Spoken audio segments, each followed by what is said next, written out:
noite, meus queridos companheiros do Centro Espírita Teresa d'Ávila. Meu nome é Rosa Maria e estou aqui para fazermos mais um pequeno estudo do Evangelho do Mestre Jesus na noite de hoje. Façamos a nossa prece antes de iniciarmos os estudos e as reflexões. Bom amado Mestre Jesus, nossa querida patronessa Teresa d'Ávila, benfeitores espirituais de nossa casa, Ubirajara, Rafael, Francisco de Assis. Rogamos a assistência de todos vocês, a cada um de nós aqui presente a esse estudo, que possamos ser amparados, sustentados, inspirados a absorver o ensinamento que nos é oferecido na noite de hoje, que eles possam ser uma base para as nossas escolhas sábias, que nos ajudarão a caminhar sempre para a nossa destinação. E assim, na certeza que estamos envolvidos nas vibrações amorosas e luminíferas desses espíritos, pedimos então a permissão para iniciar o estudo. Graças a Deus, que assim seja. Estamos estudando, meus irmãos, o capítulo 12, Amai os vossos inimigos. E me coube hoje refletir junto com vocês uma orientação trazida por Santo Agostinho, porque nós estamos nas orientações, nas instruções trazidas pelos Espíritos. Estamos no item 12, que fala sobre o duelo. E antes de nós começarmos a fazer a leitura, de algumas partes dessa instrução, que é um pouco extensa, eu gostaria de trazer para vocês a reflexão sobre a questão do duelo, Porque o duelo, em nossa sociedade, há alguns milênios atrás, ele era configurado como uma coisa lícita, podemos dizer assim, onde os homens buscavam lavar a sua honra através do duelo físico usando armas de fogo. E Baltazar, um dos orientadores da nossa casa, coligada com Teresa d'Ávila, em uma instrução que ele traz, ele nos diz que foram muitos milênios para acomodar a ideia de que ferir o próximo é um defeito muito grave. E que há pouco menos de 200 anos é que foi abolido inteiramente da sociedade moderna o duelo usando armas de fogo. Mas que na nossa sociedade o duelo ainda persiste através de duelos verbais, mentais e vibracionais. Nas nossas relações interpessoais, esses duelos ainda acontecem. E aqui nesse estudo nós vamos buscar as orientações trazidas do Evangelho, as orientações trazidas por Teresa, para que possamos exercitar, combater e extirpar de vez de nossas relações os duelos. Então, ele começa dizendo, ele faz uma comparação, Santo Agostinho, com um duelo, o duelista com o suicida. Porque ele diz pra gente que o suicida, ele coloca a sua vida à prova.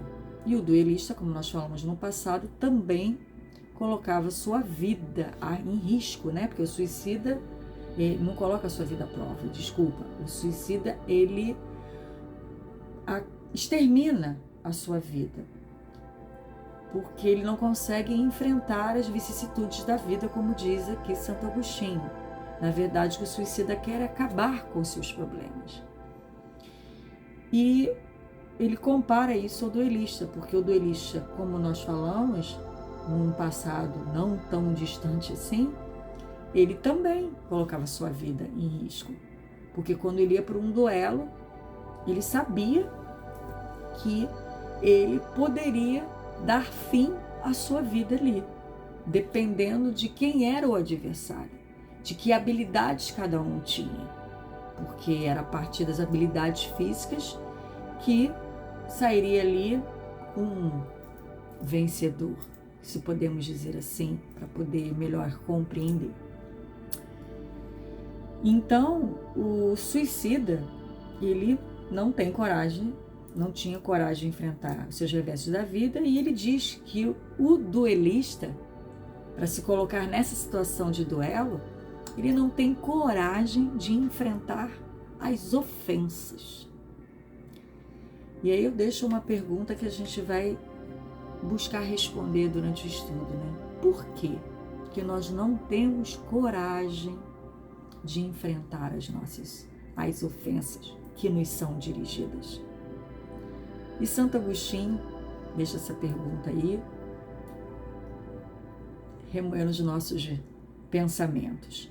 Ele diz que o Cristo nos disse que uma demonstração de maior honra e coragem é de oferecer a face esquerda depois de ter sido, alguém bateu na direita, do que se vingar de uma injúria.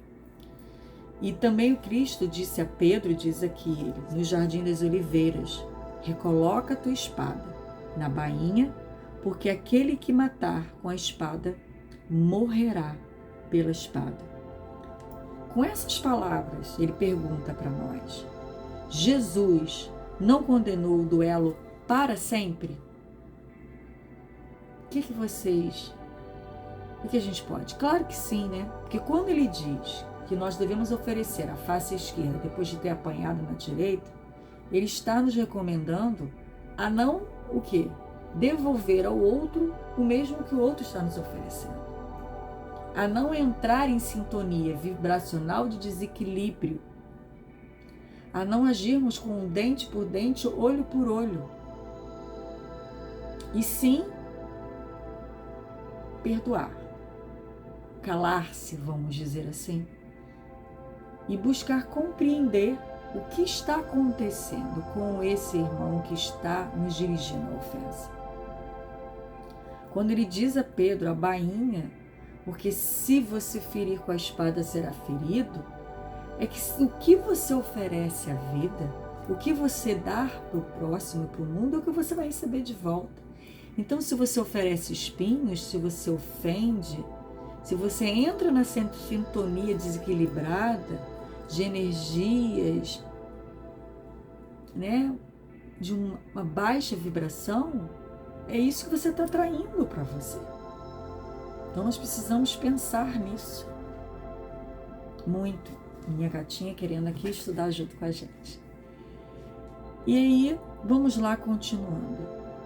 E ele diz assim: de fato, meus filhos, o que então é essa coragem nascida de um temperamento violento e sanguinário e colérico que diante da primeira ofensa reage brandando? E aí a gente volta àquela pergunta que nós não temos coragem de encarar, vamos dizer aqui, enfrentar as ofensas. Por que que nós entramos, quando ofendidos, num destempero? Será que aquilo que está sendo dirigido a nós, aquela ofensa que é dirigida a nós, tanto nos desequilibra, nos faz sentir injustiçado? A pergunta é para cada um de nós, porque a própria psicologia transpessoal, trazida por Joana, por Hermance Dufour e por tantos outros estudiosos da psicologia do comportamento humano, nos diz que aquilo que nos incomoda no outro é algo que está refletindo o que há em nós e nós não queremos enxergar. E a pergunta é, que deveria ser feita e que traz essa orientação para nós, por que eu estou me sentindo ofendida? Por que eu me desequilibro ou perco a paciência com aquilo que o outro traz na sua expressão oral. Porque o outro é um espelho de nós mesmos. Quando eu entro nessa faixa de desequilíbrio, quando eu entro nesse duelo, nessa sintonia de revidar, de contestar, é porque provavelmente isso está em mim. E o outro, quando coloca isso, me faz ter que enxergar aquilo que talvez eu não queira enxergar. Então vejam que essas situações nos empurram, eu posso dizer assim, a que entremos definitivamente e constantemente no processo de autoconhecimento, de autoeducação, de reforma íntima. E como lidar com essa situação, né? Porque a gente reconhece, começa a perceber que as ofensas, quando chegam até nós e nos desequilibram, é porque precisamos olhar para dentro e tentar compreender o que está acontecendo nas nossas emoções, no nosso íntimo. Mas e como é que a gente reage com o nosso irmão? Como é que a gente faz esse processo para que a gente não revide, não ofenda também? E aí, Santo Agostinho diz pra gente: amigos, lembrai-vos destas palavras, amai-vos uns aos outros. E então, ao receber um golpe motivado pelo ódio, busque sorrir, ou busque essa centelha de amor que existe em cada um de nós. Do insulto, busque o perdão daquele irmão que está equivocado, ou possa estar também emocionalmente desequilibrado. E por isso, busca muitas vezes também desequilibrar aqueles que estão mais próximos em suas relações. E Teresa d'Ávila, no livro da vida, fala exatamente também que devemos amar aquele que muitas vezes busca nos ofender. Mas esse amor que ela coloca pra gente é buscar nesse irmão, filho de Deus tanto quanto nós, as obras boas que ele é capaz de fazer, ou que ele já faz. Porque todos nós temos os nossos lados sombra, mas temos o nosso lado luz. E isso é dito no Evangelho também, lá no Amor ao Próximo como a si mesmo, no item 9, que diz que o homem mais abjeto, mais vil, mais criminoso, tem por um ser ou por um objeto qualquer uma afeição viva. Por quê? Porque o amor é de essência divina e nós fomos criados por amor e todos nós temos esse fogo sagrado em nós. Então, em algum momento da nossa existência, nós obramos em nome do amor. E é isso que Teresa d'Ávila diz para que nós busquemos, nesse exercício de combater ainda esse impulso que temos de entrar num duelo verbal, vibracional e mental. Esse é o antídoto para que nós não entremos no duelo. Buscar nesse irmão, nesse Filho de Deus, as suas obras boas. E assim, indo acalmando o nosso coração, os nossos pensamentos, para que não entremos em duelo. com aquele que é, podemos dizer assim, um grande recurso divino para que possamos construir, que possamos deixar germinar todas essas sementes que nos foram dadas na nossa criação. Então, meus irmãos, terminando o estudo, eu gostaria de ler só um pedacinho da mensagem trazida por Baltazar, que diz que em breve a humanidade rejeitará igualmente também os duelos mentais, os duelos vibracionais e os duelos verbais. Que o homem, quando conhecer exatamente tudo o que deve conhecer sobre a lei de ação e reação e sobre os fluidos, começará por isso mesmo a rejeitar os duelos morais. Então, que possamos estudar a doutrina espírita, que possamos estudar a nós mesmos no processo de autoconhecimento, de autoeducação e de reforma íntima, para que esses ensinamentos realmente venham fazer parte no esforço constante diário das nossas relações interpessoais, sejam em qualquer núcleo familiar, no nosso trabalho, na nossa casa espírita.